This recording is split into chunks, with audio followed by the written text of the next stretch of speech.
Okay, hey everybody, welcome back to Baking with Candy. What we're going to be making now is Candy's recipe for cream cheese icing.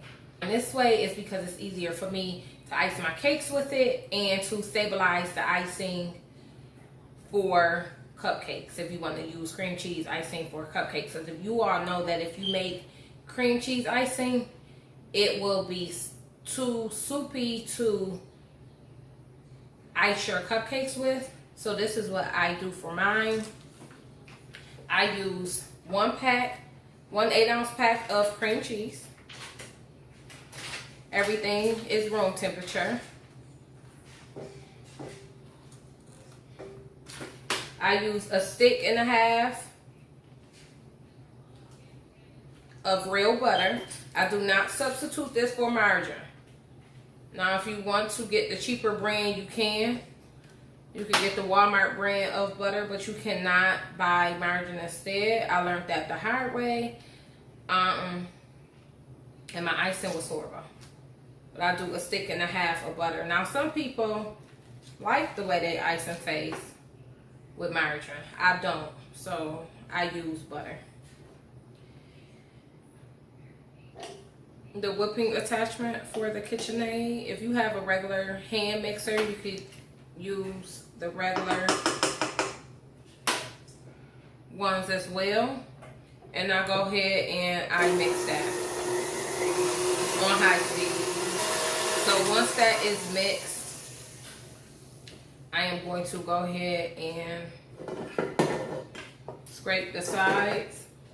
Now, if you want to line the bottom of your cake pans without cutting your parchment paper, I have seen in other videos people use the butter wrapper.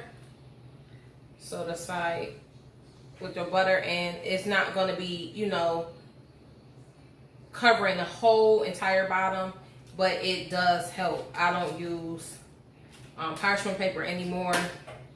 But if you wanted to eliminate, you know, trying to trace the pan and cutting it, you can use that as well. That's a tip for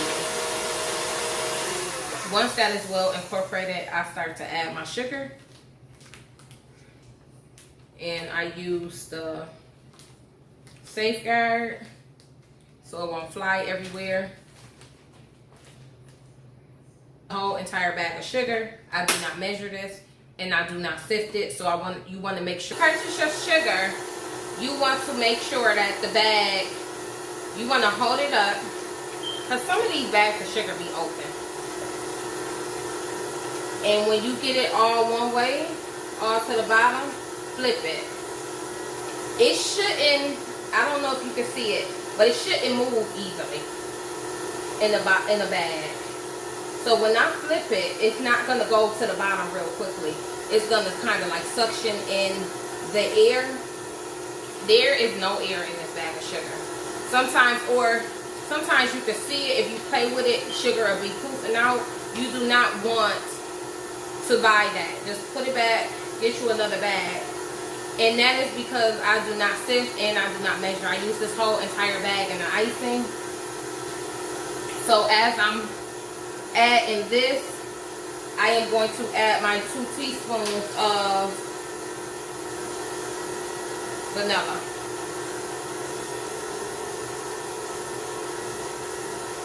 You don't ever want to measure your vanilla over the bowl,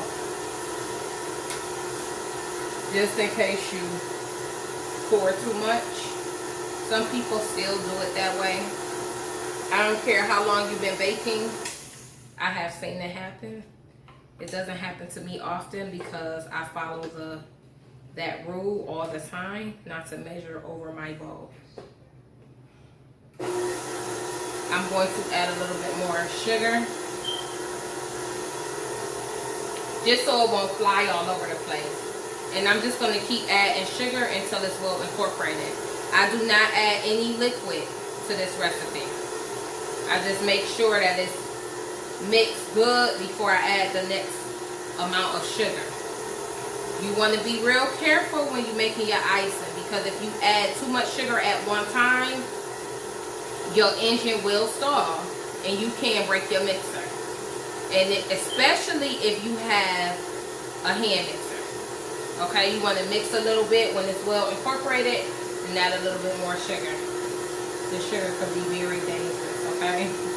Trust me, I broke a couple of hand mixers in the beginning because I had no idea, so I was just mixing the sugar.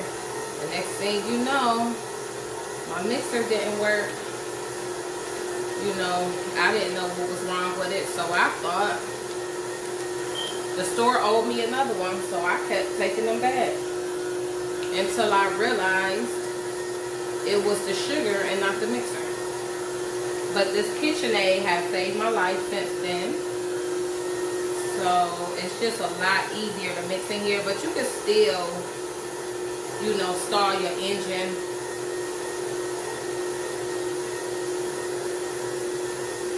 So I'm gonna just go ahead and pour the rest of that in there.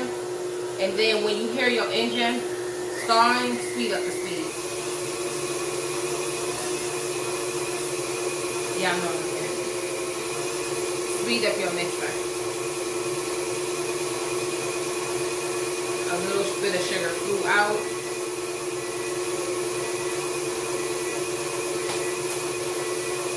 And you're just going to let that mix on high speed. Okay, so that is mixing on high speed.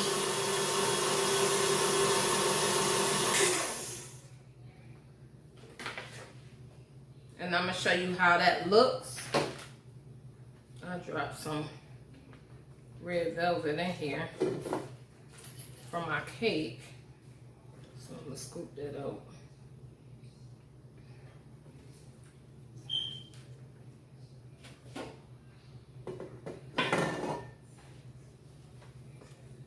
Nice and creamy, but firm when you drop it. It slides off of the spoon.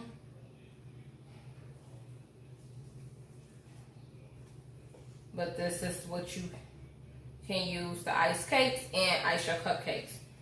Now, I do not use this cream cheese icing if I need to smooth out my icings on the side of my cake when I go to ice. So if I need like a cleaner look, then I use buttercream. I've been practicing for about 10 years straight. I have never, and every time I ask somebody, they tell me to practice. I have no idea what these people do. So I realized that it has to be in the icing. So, because when you're watching these videos, it just looks so easy. I mean, they whipping that icing on, they stir that little turntable, and voila, they have it. So, you know, you like, let me go on ahead and get me a little turntable, because it's the turntable. It's all in these spins, you know. So as you icing your cake, you thinking,